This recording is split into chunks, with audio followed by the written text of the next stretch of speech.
organogenesis. Now, what exactly happens in organogenesis is that it occurs starting from third to eighth week. Then we form the three layers that are the ectoderm, mesoderm, and endoderm, which give rise to specific tissues and organs. That is according to the layer wise that are there. And what happens in this time period is, as I said, a distinctly human appearance. That is, formerly it was just like a mass, which we could not identify it resembling as a human appearance. But in this, it takes a human appearance. That is, you know where the head is, you know where the formation of the eyes is going to start, where the ears are going to form. You have the development of the limb parts, so and so forth. So that means it resembles something which is like a human being. So that is what happens in this time period. So, as I told you before as well, whenever there is differentiation into the organ or something is in the making process, the exposure to teratogenesis, that is something that is X-rays, ultraviolet rays, some medicines, or things like that, they can affect or harm the developing embryo at this stage, because from the undifferentiated to the differentiated phase, this change is occurring in this time period. So we say exposure to teratogens during this period may cause major congenital anomalies. So something which has to shift from a undifferentiated mass to a differentiated organ, that is an eye is supposed to develop from the ectoderm. That is, instead of taking on the natural shape, it's going to have some abnormalities during it changes from the raw material to the final product. So that is what exactly is undifferentiated to differentiated, that when you mold something from a raw material to the final product, exposure of these teratogens is going to result into abnormalities. You will not be getting the normal shape. So then, what are the changes which occur, or what basic steps do you see when we start the development? The first thing is that is there is growth. That in that phase, what happens is there is cell division and the elaboration of the cell products which is taking it. So there is cell division, multiplication, mitogenesis, in all those phases. Initially, that takes place. Then, secondly, what happens is morphogenesis. That is, it's the mass starts to take a development of shape, size, and other features of a particular organ. That is, the remodeling starts. That is morphogenesis. That is then the next step which is going to occur. That is a generalizing of the whole body. We can say that it is not just a broad mass now.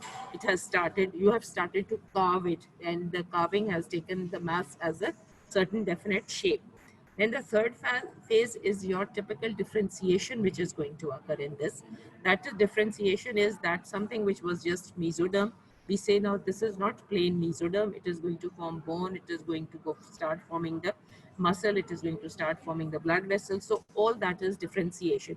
So this layer, ectoderm starts to form skin, ectoderm starts to form your nervous tissue. So all that takes on a well final product stage. So formation of tissues and organs that are capable of performing specialized functions. So initially, ectoderm does not perform any function.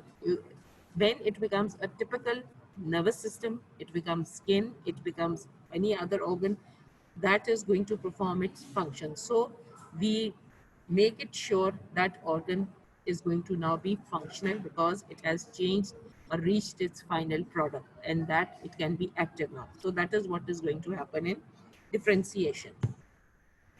Now, first thing that is going to occur, or you can say it is going to continue from the third week onwards, is neurulation. If you remember, neurulation was the change of the ectoderm. It formed the neural plate. Neural plate gave you the neural groove. Neural groove gave you the neural tube.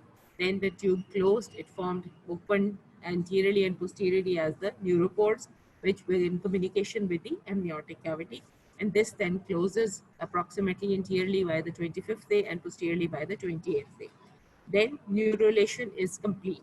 And what we see is that we can identify that the interior part, the central nervous system, represented by the closure of the structure, and then that is the broader interior end is the central nervous system, and the posterior narrower portion, the part is the spinal cord. So you can see that there is formation of the different parts by its shape that it is taking, and a much broader cephalic portion that is characterized by number of dilatations, which we call as the brain. So The cranial part, which is a dilated part, that will be formation of the main brain that is there, and the narrower caudal portion of this tube is going to give rise to the spinal cord.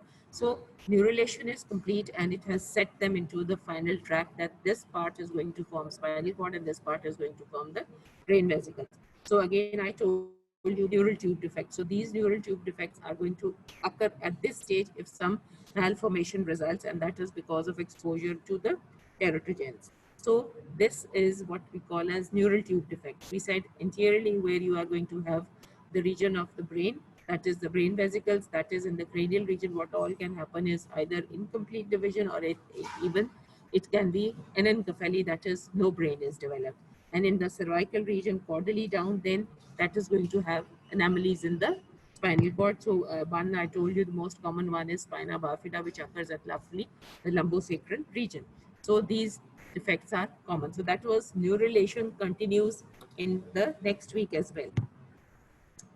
Then layer-wise, what are the derivatives? Ectodermal derivatives, we said central nervous system, peripheral nervous system, eye, ear, the sensory portion of and the nose, epidermis, that is skin and its appendages, hair and nail, mammary glands, pituitary gland, subcutaneous glands, and enamel of the teeth. These are all ectodermal derivatives, and you are supposed to know them because you often get a question, enumerate the ectodermal derivatives, right? Then is the neural crest cells derivatives. I told you the other day, and neural crest cells were the cells on the edge of the neural tube, which then separate out on either side and they mix up in the mesoderm. And these are called the neural crest cells. These are going to give rise to part the mesoderm from the all other parts of the body is developing as connective tissue, but in the head and neck, the connective tissue and the bones of the face and the skull, they are derived from the neural crest cells. So that you can say they are ectodermal in origin. I hope it is clear. Rest of the body is mesoderm, all this connective tissue, bones, face, skull, and all the bones of the body. But in case of head and neck, the connective tissue and bones of the face and the skull, they are ectodermal in origin, and they give rise from neural crest cells. Then the cranial nerve ganglia, cells of the thyroid gland, part of the heart, odontoblast, which form the teeth, dermis in the face, and the neck, lymphatic trunk, adrenal medulla, Schwann cells, glial cells, meningocytes, smooth muscles from the head and neck. They also, so all this is a long list, which are all derivatives of the neural crest cells. So you have to remember them.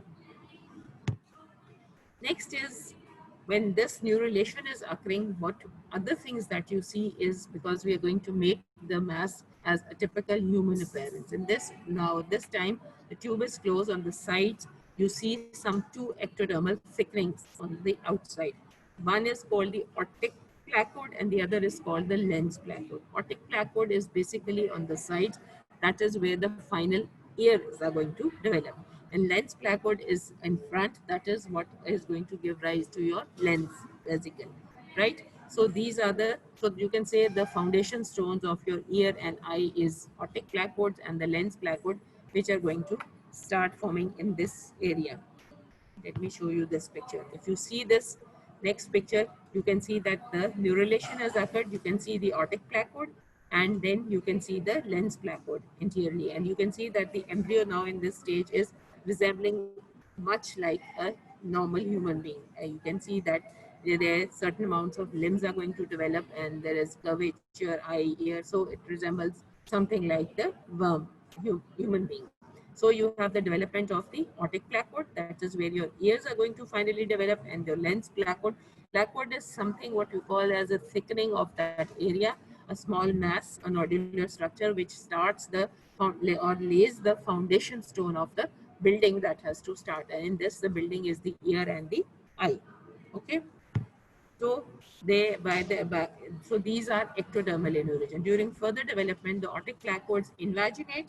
That means the way we had the primitive streak, it invaginates and forms the otic vesicle, which will develop into structures needing for the hearing and the maintenance of equilibrium. That is both the something which is concerned with your vestibulocochlear nerve, that is for hearing, and for the equilibrium process, that is external ear, middle ear, and the internal ear. Then the lens placode will also invaginate and then form a vesicle, and that is going to give rise to the lens of the eye, right? So this is the next step which is happening. So neurulation processed into it, and then we formed the otic placode and the lens placode. Then the derivatives of the mesoderm, which are connective tissue, cartilage, bones, striated smooth muscles, heart, all these are basically the general derivatives of the mesoderm. Then I told you when the formation of the intraembryonic mesoderm was there, because of the cells which were invaginating from the primitive streak, those spread left, right, and they formed what we call as your intraembryonic mesoderm. So cells of these mesodermal germ layers form a thin sheet closely woven tissue on a midline in between the endoderm below and the ectoderm above. Cells close to the, and then we said they were going to differentiate into three levels. Those which were there, central placed, let me see if you have the picture. You see this picture. Just to recollect, central black dot is your notochord, yellow is endoderm, and ectoderm is the blue one. The red is your intraembryonic mesoderm. This intraembryonic mesoderm is going to differentiate into three parts. The parts on the either side of the notochord is your somites or your paraxial mesoderm, because your notochord is going to be your axis. So that is why this mass, that is the triangular structure, that is called the paraxial mesoderm. Then the next small area is called the intermediate mesoderm, and then the lateral most part is the lateral mesoderm. So that is, it is why called the intermediate mesoderm, because it's between the somites and the lateral plate mesoderm. Okay? Right? So close to the midline, they are called the paraxial mesoderm. Most laterally, they're going to be the lateral plate, and intermediate is between the two. And in the lateral plate, I told you there is going to be spaces are going to appear, and these spaces, when they coalesce together and they form one big cavity, we form the intraembryonic coelomic cavity. If you remember, I recollect. And this intraembryonic coelomic cavity is going to communicate with the extraembryonic coelom. Those layers of this intraembryonic mesoderm which divided into two, somatic is that part which is going to be concerned covering all round of the body, and splenic is that which is going to be covering the specific organs of the body. Okay? If you see this picture, this divides again is D picture. You can see the somites, then the intermediate one, and then the lateral plate that has divided into two. This is the intraembryonic cavity which is developing. That which is around individually around the organs, that is going to be this splenopleuric mesoderm, and that which is going to cover all round on the outside, that is going to be the somatopleuric mesoderm, and that the cavity inside it is going to form your intraembryonic mesoderm. Now, okay, this I think I have previously told you. Then what is the paraxial mesoderm going to form? These are going to form in blocks. They are going to organize themselves into segments. At the level of the skull, they are called the somatomeres. First appear in the cephalic region and proceed downwards. That is cephalocaudal region, right? So they are called the somatomeres. In the head region, somatomeres in association with the neural plate, they are also called the neuromeres, and they contribute to the mesenchyme in the head. Also contribute there, but also the ectoderm that contributes to the mesoderm. The occipital region, caudally somatomeres organize. These somatomeres then form blocks which are called the somites, and this first pair of somites arises in the occipital region and then downwards, and this craniocaudal sequence, the paraxial mesoderm forms blocks which we call as the somites. So those at the level of the somatomeres, these are at the level of the head, and those below that cephalic region, that is the cranial part, and below that they are the portion which we call as the somites. 3 pairs per day are formed, and the end of the 5th week, we expect 42 to 44 pairs are there. That is the number 4 occipital, 8 cervical, 12 thoracic, 5 lumbar, 5 sacral, and 8 to 10 coccygeal pairs are there. The first occipital and the last 5 to 6 coccygeal somites, they are going to disappear. The remaining form the axial skeleton, because they're just around, they're going to form the vertebral column, the muscles, and all concerning around the notochord. Now, somites we expect at the end of the 5th weeks. This is taken as definite that 42 to 44 pairs of somites are formed. So that is why we consider the age by the number of counting the number of the appearance of the somites. So somites appear with a specific periodicity.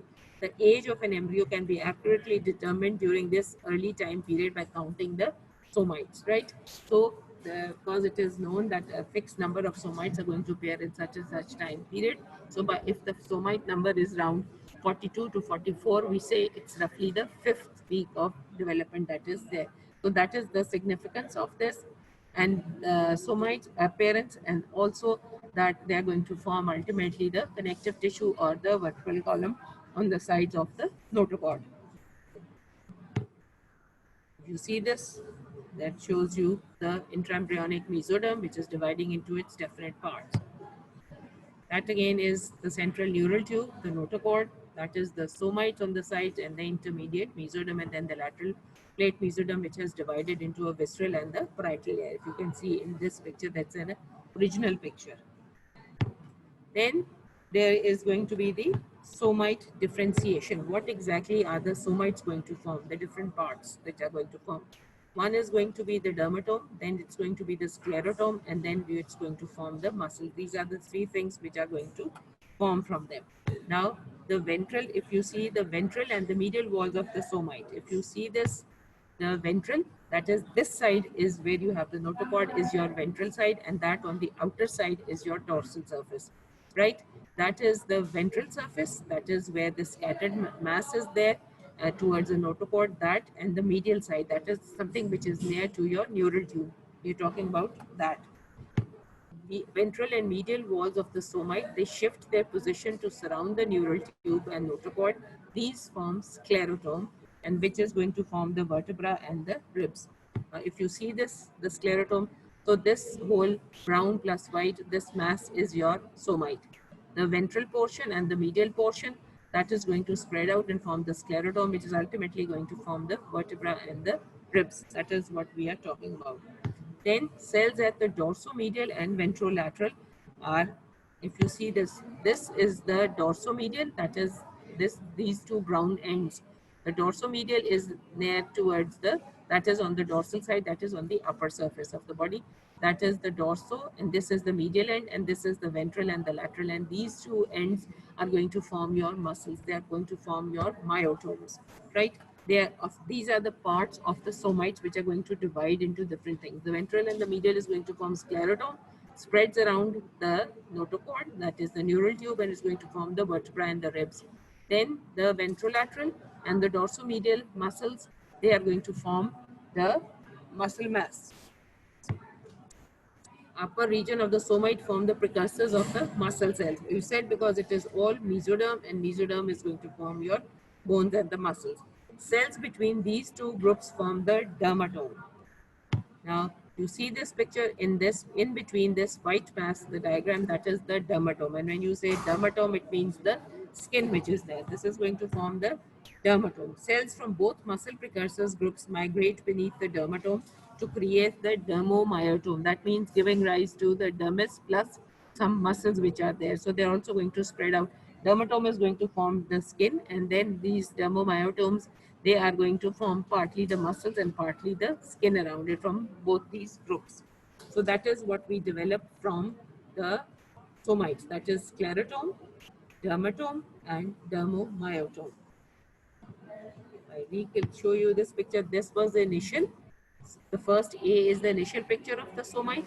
Then this is the distribution, that is ventromedial is going to form the sclerotome, which forms the connective tissue, which spreads around the neural tube and the notochord, and it's going to form your vertebra and the ribs. Then two lateral ends, they're going to form your muscular portion. So that is myotome, and then the dermatome, what is left is going to form the dermis or the dermatome.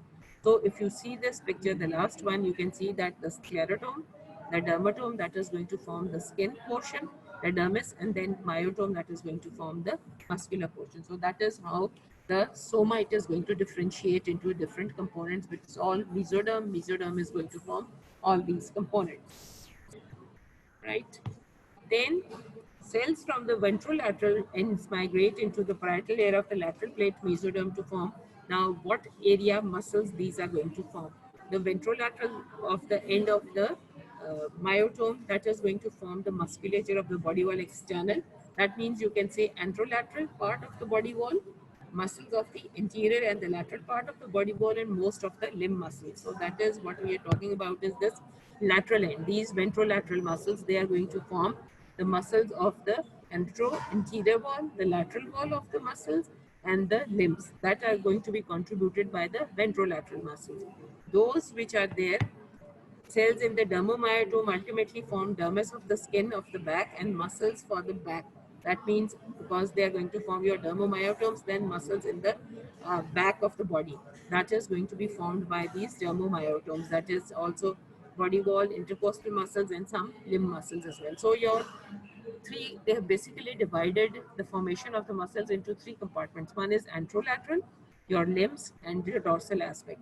The anterolateral portion is going to be formed by the lateral end of the somite. That is the ventrolateral part of the myotome that is going to give rise to muscles which are the anterior and the lateral end. That is your intercostal muscles, you can say the abdominal muscles, and also the muscles of the limbs. Then on the posterior aspect, that is the dermatome, that is the dorsal aspect. So that is going to form the muscles of the back and partly some muscles of the limbs. So that is how the nature has divided what part of the the myotome is going to form what group of muscles. So that is the broad division.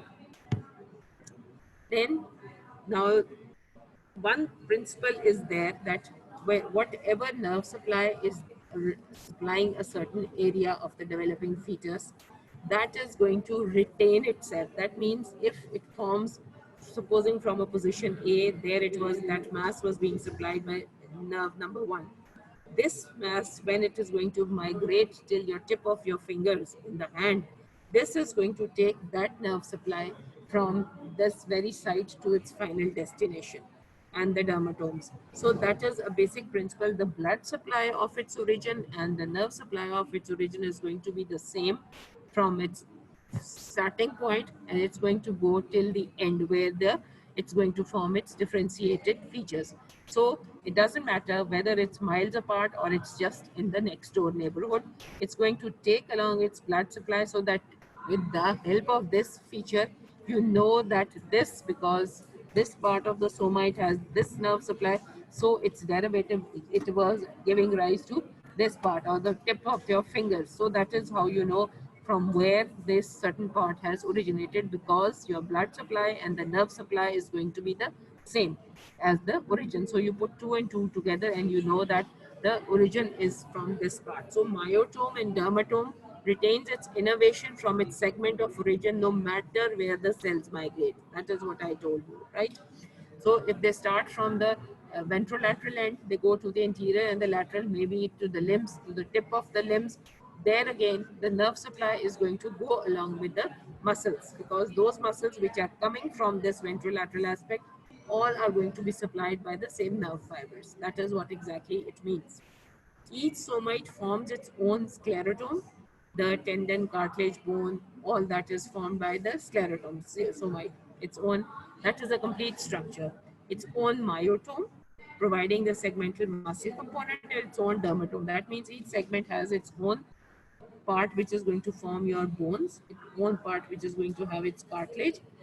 Each somite is going to form the muscle, and each part is going to form the back of the dermis, and each somite is going to be supplied by its own nerve and by its own blood vessels. So it's a packed parcel, that is all in one. It has its own components, it is self-sufficient, it doesn't need anybody from outside. So all this, when it is going to transfer from the one somite to the other parts, it's going to take along all these, the connection with its root is going to be maintained by the blood vessels and the nerve supply.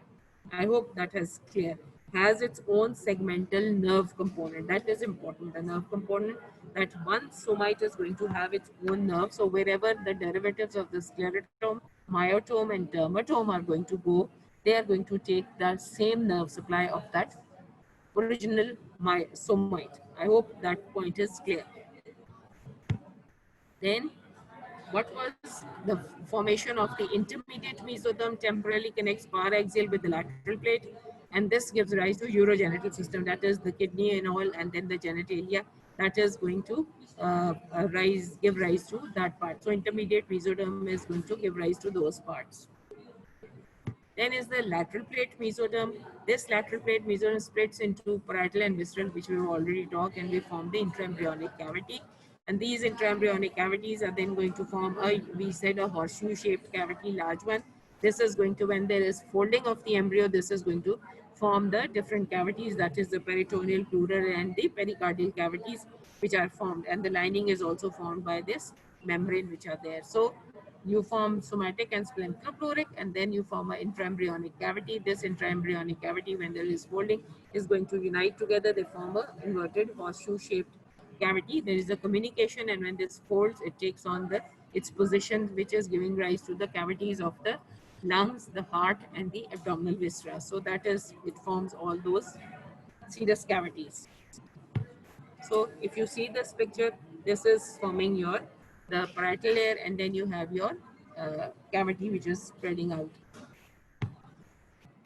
Then the next thing which is going to develop in this area, as we've already talked about, is vasculogenesis and angiogenesis. Vasculogenesis was the blood islands, and these blood islands gave rise to blood vessels, and angiogenesis was the outbudding of these original blood vessels, which increased in number and size. Then the blood cells. They say there are three levels of formation of the blood cells. That means at different stages, the origin of the blood cells changes. The first blood cells, they're going to start in the formation islands, in the formation of the yolk sac. That was the initial step. And the yolk sac, this time period is transitory. That is from around the yolk sac, blood islands are formed, cells from the mesoderm, they form these cells. Then this hemopoietic system is taken around the place of the aorta. I told you the main dorsal aortas two are present, which ultimately become one. The mesoderm around it, that is going to give rise, and around this area is the development of the kidney. In this area, you have the definitive hemopoietic stem cells. That system is converted into this definitive hemopoietic systems. These cells are then ultimately transferred into the liver, which is going to be your major hemopoietic organ. That is the main cells which are going to form your hemopoietic, the blood cells. So initially it was blood islands around the yolk sac. This then shifted over to the dorsal aorta. That dorsal aorta is going to shift the cells into the liver, which will then becomes the main blood forming cells. And this time period is 2nd to 7th month of development. It's the liver which is the main organ which is forming the blood cells, right? The first step was just a transitory phase, that is just starting of the process. But the 2nd to 7th month of development, it is your liver. Then this liver from 7th month onward, liver is going to shift on these cells to the bone marrow, which is going to become the definitive bone forming tissue in the 7th month of gestation, and thereafter loses its blood forming functions. I hope it is clear. So these are the three steps in which the blood forming organs are there. The first step is if their blood cells are formed in the islands as around the yolk sac in the mesoderm. Then these cells, they are transferred over to the liver. The liver becomes the main till the 7th month of development. And after 7th month, these cells, they are colonized into the bone marrow. Then, as we say in the adults, the main cells, they become the bone marrow becomes the definitive blood forming cells. Abnormalities of these formations of the vessels can be capillaries, hemangiomas. Hemangiomas mean blood vessels abnormalities. They are dense collection of capillary blood vessels. As you can see, this one picture A is its a localized collection, but in the B picture it is a generalized sort of collection or a diffuse collection of mass of blood vessels, developing blood vessels. That is what we call as capillary hemangiomas. They said that these are very common tumors in infancy, and approximately 10% of all births they may be seen. And basically they are seen in the craniofacial areas, that is the cranium and in the face. They can be a focal lesion or it can be a diffused one. And the diffused one is said to be having more of the secondary complications that can occur. So that is when the blood vessels are developing, they can form a collection or a mass, and that is what we call as capillary hemangiomas. These are the benign type of tumors. Then this is the list of the endoderm. Endoderm is basically concerned with the lining of the different organs that is there, or the different cavities which are there. To remember this. Then is the important thing which is going to occur in this time period is the folding of the embryo. That is there are going to be two directions in which the folding of the embryo is going to occur. One is a cephalocaudal, that is in the median plane, and the other is from side to side. So you can say the in the longitudinal direction and in a transverse direction. That is a raw way of saying it. Okay, this is a very significant effect, change which is going to occur in this time period, that is third week to eighth week. Significant event in the development of the body form is folding of the flat trilaminar embryonic disc into somewhat cylindrical embryo, because when anteroposteriorly the baby curls, and on from side to side it curls, so instead of having a flattened structure, it's going to become a solid cylindrical embryo. It becomes a cylinder because it all closes on both sides. Folding occurs both in the median and the horizontal planes due to the rapid growth of the embryo. The growth rates at the sides and the length of the embryonic disc fails to keep pace as the embryo increases rapidly in length. So the uh, both sides they cannot match the growth which is taking place on from side to side or from anteroposteriorly. Folding at the cranial and caudal ends and sides of the embryo occurs simultaneously, that at both in the longitudinal direction and on the sides. Both changes occur at the same time. Now, you will have to visualize just this, the folding of the embryo in the median plane. Folding of the ends of the embryo ventrally produces head and tail folds. First, if you see something which is flat, it's going to curl downwards, the anterior end and the posterior end. So that is, it produces the anterior curvature is going to call the head fold, and the posterior one is going to be called the tail fold, right? See this picture. If you see this, this is first A is flat, B starts to curve inwards and throw posteriorly, and you can see that it becomes a C-shaped structure when it forms the final presentation. That is a cephalocaudal. From the interior end to the posterior end, it is folding. Right now, growth of the brain vesicles, the enlargement of the brain, the embryonic disc bulges into the abdominal cavity. Brain curves forward, and that is why naturally the rest of the body upside you have the amniotic cavity. This is going to protrude into the amniotic cavity when it is folding the cephalocaudal, because when you form a hump, that hump has to protrude into something, and that is on top of it is, you can see you have the amniotic cavity. So when something is going to fold, the hump is going to protrude into the amniotic cavity, which is lying just above it, right? Pronounced in the regions of the head and the tail. That is why important we call it the head fold and the tail fold. Larger portion of the endodermal germ layer is incorporated into the body of the embryo to form the gut tube. Now, if this yellow portion is the endoderm, as you can see, when the folding is going on, this yellow cavity is being taken up, or it is sucked in by this folding. That is the all the endodermal portion that is going to be taken up inside. This below is your yolk sac, and then it is connected with the endoderm. That portion that is taken up into,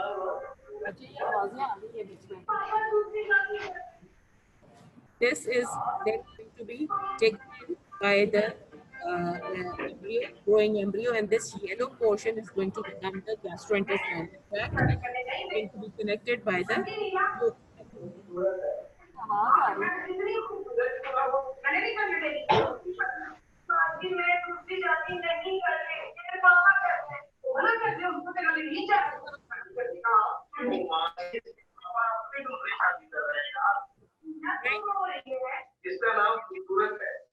Larger portion incorporated into the body of the embryo to form the gut tube. Okay, so this yellow portion which is sucked in, that is going to form the gut tube, that is the gastrointestinal tract, because it is being incorporated into the developing embryo. So when this curvature is going up, this yellowish portion, that is the endoderm, is also going inside. So all the layers are going to be automatically going in. That is the three layers are going to be going into a curvature. So that is going to form your gut tube. That is, gut tube means your gastrointestinal tract. The tube is divided in this gut tube is into three regions: the foregut, midgut, and hindgut. So this endodermal portion which is being taken up inside, this is going to form the foregut, midgut, and hindgut, which is going to start formation from the oral cavity. and then your esophagus, stomach, intestines, and all that. So different regions are going to give rise to different parts. The midgut communicates with the yolk sac by the way of the vitelline duct. Now, this central portion where your yolk sac is communicating, that is going to be the midgut portion. That is the middle of this tubular portion, and this is the small narrow connection with the yolk sac. That is what we call as the vitelline duct, right? If you see this, this is ultimately going to finish off, because when we do not need, placenta is developing, all the blood vessels are developing, we do not need the small amount of nutrition that is coming from the yolk sac. So this has ultimately to close off, right? So this becomes narrow. First, initially, this opening connection with that was the bigger portion. Then when it folding occurs, this becomes a narrow duct. That is what we call as the vitelline duct. And this endodermal portion, which is sucked in, this is going to become your gastrointestinal tract. Foregut, midgut, and hindgut, which are going to give rise to different parts, right? You see this picture, this is very clear, and it helps you understand how this folding is occur. Then the head fold, that is the cephalic end. The foregut is temporarily bounded by the ectodermal endodermal membrane. If you remember, we called it the oropharyngeal membrane, where your mesoderm did not insinuate between the two layers, right? At this end, where you have this oropharyngeal membrane. This oropharyngeal membrane is initially closed, but then it ruptures, and this anterior portion is going to become the stomodium. That is the oral cavity is going to develop from this, and that is the mouth is going to develop. Initially, that is closed, but this oropharyngeal membrane is going to rupture. This same is the case with the tail fold. You have this cloacal membrane, which is initially closed, but then again it ruptures, and this is going to give rise to the anal canal and all those organs which are there. So at both these ends, the cranial end and the caudal end, you have these membranes. If you remember, ectoderm and endoderm are fused, no invagination of the mesoderm in between these two layers. These are going to be the closing ends, and then when they rupture, they're going to form the communication with the outside, right? So a membrane called oropharyngeal membrane, this membrane separates the stomodium, the primitive oral cavity, ectoderm, from the pharynx, which is going to be part of the foregut, and outside you're going to develop the stomodium. So this is going to rupture. The membrane ruptures, establishing an open connection between the oral cavity and your foregut. That one development is occurring. Then at the end of the tail end, you are going to have a same cloacal membrane that was there, the same membrane. This is going to form the anal canal. This is also going to rupture at its end, the opening, and then you have the proctodium, which is going to form the lower third part of the anal canal by the invagination of the ectodermal portion, because all this is endoderm, but one third part of the anal canal is going to be developed from the ectoderm. That is where this membrane is there. That is the end of the upper two thirds, but lower one third, which is going to invaginate from below by the ectodermal portion, that is going to form proctodium, and that is going to form the lower third of the anal canal. That was stomodium. This is proctodium. This forms the anal canal where you have the cloacal membrane. So don't confuse the two, stomodium and proctodium. That is at the tail fold. That becomes the communication where you have the cloacal membrane, and that was where you had the oropharyngeal membrane. If you remember, we said when the mesoderm was forming intraembryonic mesoderm, these were the two sides where ectoderm and endoderm were not separated out. They just remained as a bilaminar structure. Okay. Then the lateral folds. Now that was the cephalocaudal folding. If you see this picture from front and below, now it's going to go from side to side. That is the lateral folding is going to occur. And when this lateral folding is going to occur from front and behind, everything which was open is going to close down and form the closed cylinder. So if you see this cavity, amniotic cavity is also going down, and all these intraembryonic coelom, that is going to close up, and ultimately all your body from the ventral surface is closed. That means it forms a closed structure which was initially open. It's going to, by the curving up anteroposteriorly and from side to side, it's going to form a closed body wall. And this, you can see the yolk sac is becoming smaller, and just the body is connected with this mid in the center, that is your midgut, is just connected with this vitelline duct which is there. Okay. Resulting with two folds, two lateral body folds. The primordia ventrolateral body fold in the median plane. Roll the edges of this disc. First it was flat, then it's going to curve round anteriorly, and then when it closes, it's going to form that cylindrical structure. Embryonic disc ventrally and forming a rough cylindrical embryo, right? when from the sides, these go forward and they close and they form this disc-like as a cylinder. The ventral body wall of the embryo is closed. That means when the two meet, cylinder has a closed wall, except for a small part in the umbilical region where you are having a connection with the yolk sac, and that is your, and you take in, if when there is curvature, it is being taken in. If you see this picture and you're curving in, just that all the from the side, it's going to come, it's going to close. This is going to be taken in, but just the communication, it's going to be closed. The communication will just be this vitelline duct with the yolk sac and this allantois, which is also going to be taken up into this middle portion, and this level is where you're going to form your umbilical cord or your umbilicus. Okay? This ventral part is umbilical region where the yolk sac duct and incorporation of the allantois into the body of an embryo, which is ultimately going to be the region where you form the urinary bladder. By the 5th week, the yolk sac duct, allantois, and umbilical vessels are restricted to the umbilical region. That is the only central portion which has a communication outside. In humans, the yolk sac is vestigial. It's going to finish off. Probability has a nutritive role only in the early stage of development. So that is going to finish off, and only this part is going to be left along with the allantois, the vitelline duct, and the blood vessels around it. And ultimately, this is going to finish off where you form the umbilical cord. Initially, there is a wide connection between the midgut and the umbilical vesicle, but gradually, as the curvature is folding, that small duct is formed, what we called as the umphlomysenteric duct. And then this umbilical cord forms, connecting the stalk, ventral fusion of the lateral folds. And then there is going to be communication with the extraembryonic also finish. So all the communications are going to finish off. It's just going to be a link at the level of the umbilicus where you're having your umphlomysenteric duct and the allantois, that is in the link with the midgut. As the amniotic cavity expands and obliterates, most of the extracellular does. Okay? So it's also going to finish off because your embryo is extending up into this by its curvature. If you see this way, this is curvature. This is the connection which is there. All is closed on the front. There's just the cloacal membrane, that is your urachus, which is ultimately going to do. This is your urinary bladder, and this is your part of the midgut. And then you have this umphlomysenteric duct, which was initially linking up with your yolk sac. So this is the only portion where there is going to be a communication with the outside. The rest is going to finish off, and this yellow portion is what you at the endoderm, and this is going to form your foregut, midgut, and the hindgut. So this is by the curvature anteriorly, it is all curved, head, tail, end tail, and then is the anteriorly from the lateral folds, they close the ventral portion, just this part small, which is going to be the umbilicus, that is going to be open. Ultimately, it's going to finish off this. So what we have in the 3rd to 8th week is neurulation completes. Then we had the formation of the somites, intraembryonic mesoderm. All its 3 parts are going to differentiate.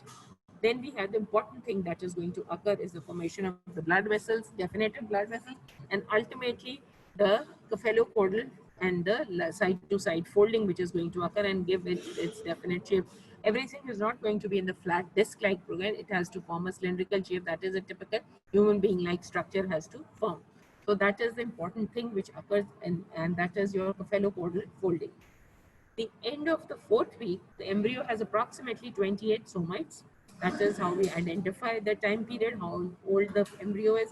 The main external features are the somites and the pharyngeal arches. These pharyngeal arches, if you see this clear better, these are your pharyngeal arches, because this was the portion where you are going to have the otic placoid. Here you had the lens placoid, the otic placoid, and this is the part where you are going to have the development of the pharynx, and this is the where you have the interior end is where you have the development of the oral cavity. So this small portion where you see all these bulgings, these are the part where you're going to develop into the pharynx. So external appearance in the 2nd month, what you see is somites and the pharyngeal arches. The age of the embryo is usually expressed in somites, the number of somites. Counting the somites becomes difficult as the age is increasing. So what you do is you measure the length of the embryo, that is from crown rump length. Crown rump is the vertex, that is the maximum or the highest point of the skull.